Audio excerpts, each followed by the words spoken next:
I want to also start by thanking the San Francisco Police Department for their immediate and swift investigation of this case. I am here today to formally announce charges against Mr. David DePape in connection with the violent attack on Mr. Pelosi.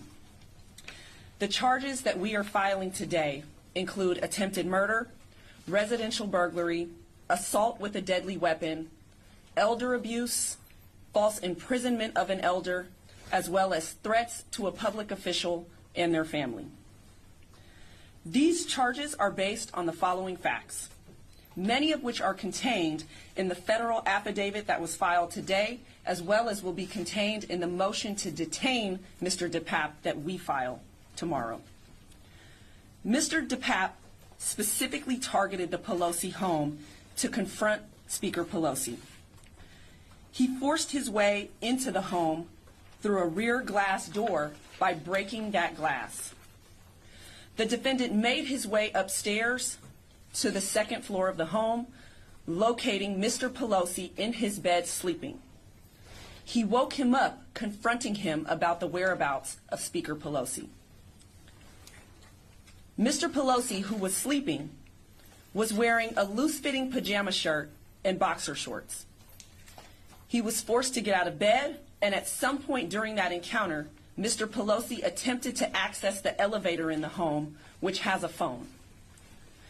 The defendant then blocked Mr. Pelosi's access to that elevator.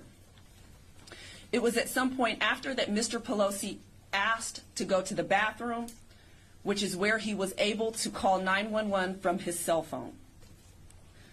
The defendant, realizing that Mr. Pelosi had called 911, took Mr. Pelosi downstairs near the front door of the residence. 2 police officers arrived at the front door 2 minutes after that 911 call. When that door was opened, the defendant was holding his hammer, which Mr. Pelosi appeared to be attempting to control by holding a portion of that hammer. The defendant then pulled the hammer away from Mr. Pelosi and violently struck him in the top of his head. The police then immediately apprehended the defendant. What we also have learned is that the defendant brought to the location of the Pelosi residence a second hammer, as well as zip ties, rope, and a roll of tape.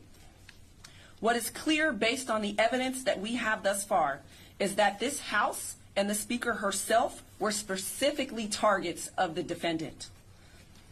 As for next steps, the defendant is expected to be arraigned tomorrow afternoon.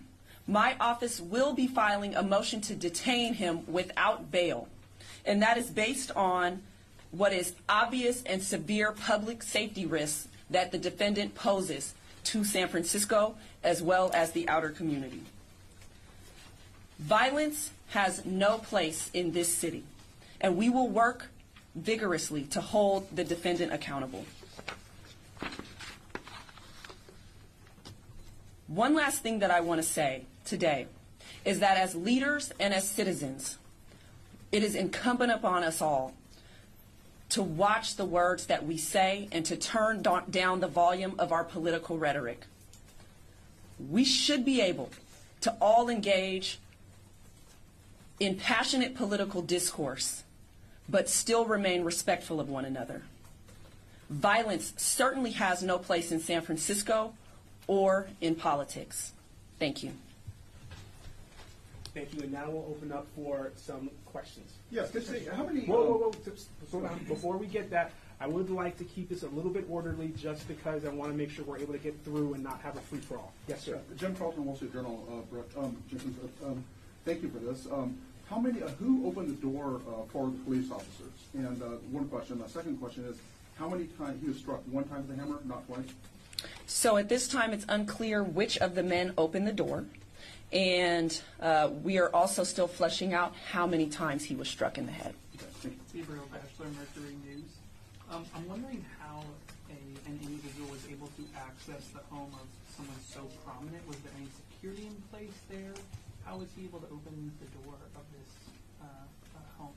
What I can tell you is that there was no security present and that he was able to break the window to a glass door to gain entry into the home. Did this defendant have any prior contact with law enforcement, any prior arrests, any sort of record? All of that will come out in court tomorrow. I'm just wondering how, guys, we're trying to do this orderly. We'll go to Christian in the back and then you. DA Jenkins, if you could let us know how this investigation is going to work or how this case is going to work in conjunction with or in cooperation with federal authorities who also are mounting their own case. Yes, and so what I will say is that thus far, both San Francisco Police Department as well as the Federal Bureau of Investigations have been simultaneously investigating this case. They've been cooperating very well with each other. We have been in touch with the U.S. Attorney's Office. These will be parallel prosecutions, and we will work to make sure that both move forward successfully.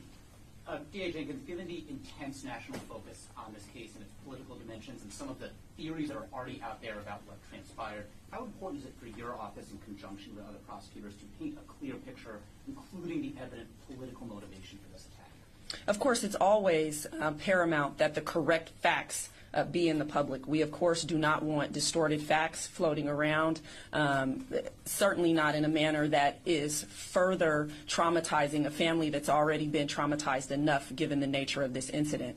And so that's why it's of paramount importance. Can you cover some of the things that police found in the interview with Mr. DePape in terms of his attempt to go after the speaker and wait for the speaker and what his plans were for her?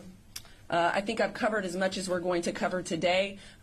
More facts will be contained in our motion to detain that we will file tomorrow in court that you'll have access to.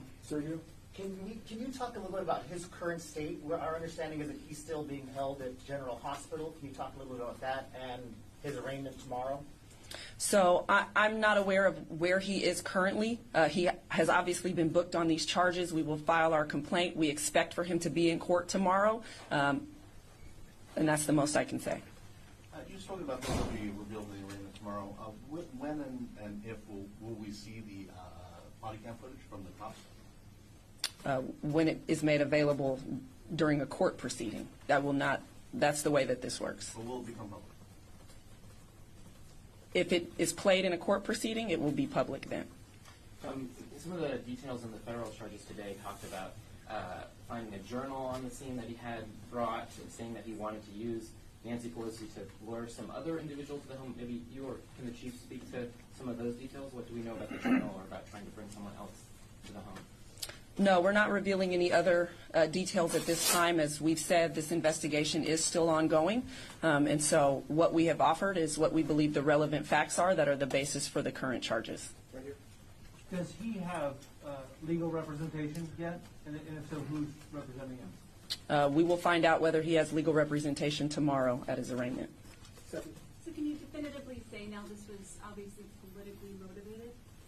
Yes, it appears as though this was based on his statements and comments that were made in that house during his encounter with Mr. Pelosi, that this was politically motivated. The evidence suggests it would go as far to say it was an assassination attempt. What I will say is that he was looking for the speaker at the time that he entered the home. Of course, the federal affidavit contains a bit more information about other things that motivations that he's expressed, but he certainly did enact what we believe is an attempt to murder her husband at the time that the police arrived. Blue jacket.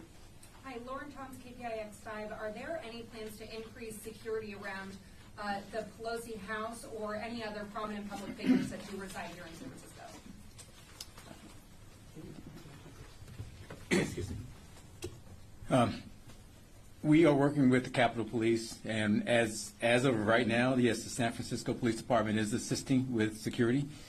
We will do whatever is necessary, and we'll sort out whatever we need to sort out in terms of what happens long term. But right now, we want to make sure that people are safe, that they feel safe. I mean, this is shaking a lot of people, and we want to make sure we do what we can. So yeah, we're working with the Capitol Police on that, and there is a presence right now, a San Francisco Police Department presence as of right now. Quick follow-up. I try to keep this orderly, guys. We do one quick follow-up, then we'll go to AP, then we'll go to you behind AP, and then we'll go back to you. You already have some. Thank you. Quick follow-up, Chief Scott. Can you speak to how the responding officers are doing? You mentioned that this was, of course, an event that would shake people up, a pretty chilling event.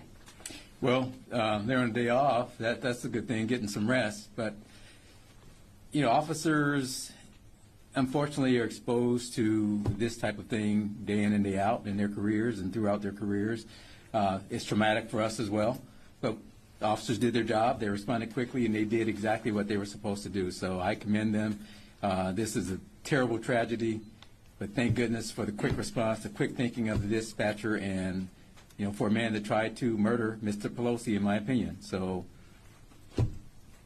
they did what they were supposed to do. Yeah, is there any evidence that he planned to target other Democrats, and if so, who? And has he threatened the Speaker or the Pelosi family before? So again, this investigation is still ongoing, so we're not revealing every single fact of this case. More will come out as this continues, certainly during the course of the prosecution. Yes, ma'am. Jenkins, this is Julia Vargas Jones with CNN. Do you see this as an incident of domestic terrorism? Right now, all I can comment on is what's before me, which is what I believe is an attempt to murder Mr. Pelosi, as well as the other charges that we listed, which we do believe were politically motivated. Like I said, this is very much still an ongoing investigation. It has only been a few days since this happened, and so I believe more will come out, both to the public as well as to us as this investigation continues. How was he injured, and what happened? What was the injuries? Mr. DePape? I cannot comment specifically on his injuries. This question is for Chief Scott. Chief, why isn't there an MOU or some sort of formal agreement between SFPD and U.S. Capitol Police? There may be in the future, but currently there is not. And we have worked with Capitol Police before. If they have a need and we can help out with that need, we have done that in the past. So what I can say is right now, we're there to assist, and we are there helping our Capitol Police partners right now. If I could just follow up, can you describe how you were helping them in the past? What did that look like? Well, we've had postings at the Pelosi residence in the past. I mean, these threats aren't new. Let's be very clear. And unfortunately, this is the era we're in. And we've assisted in the past at their request, and we have worked with Chief Manger and his department, and we're assisting right now. So I will leave it there, and the Capitol Police have asked us to refer any security questions to them, but I wanted to be transparent as I can be about a clear understanding that we are assisting right now. Are you in talks Okay. to change that with the MOU?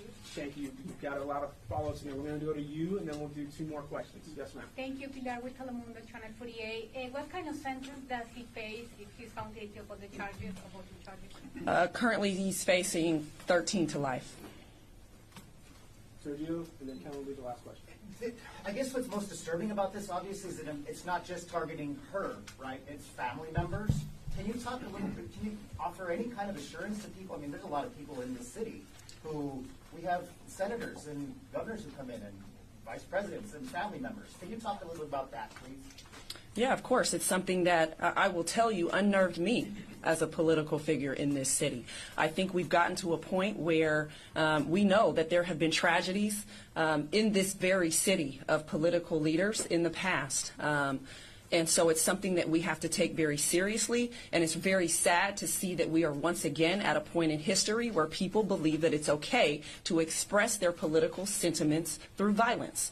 And so I think it really demonstrates that we have to calm things down. We have to decide that we are going to be more respectful as an American society, that it's okay to disagree, but it certainly is something that has unnerved us all. Kellen, last question. Yeah, can you just walk us through a little bit more of the timeline here? You mentioned something about him trying to access the phone in an elevator, which nobody could come out before. How long before 911 was called was the cop in the house? What more can you do? That's not a detail that I am able to give you at this point. Like I said, this investigation is only days fresh. We are still fleshing all of the specific details out. Thank you all for coming. We really appreciate the time. Have you heard anything on his Thank you. condition? That was by the way, last on question. Mr. Thank you. That was the last question. Thank you. That was the last That's question. for the We really family to appreciate it. answer. Thank you. We really appreciate everyone's time and attention, and we know you have to all go file your stories and get on, do the things you need to do. Thank you all so much. What's the best way to get out? I will email the press release. I mean, out. Mr. Sheriff? I will show you just a second. Turn this off. Randy, can we use this room for your class? Yes.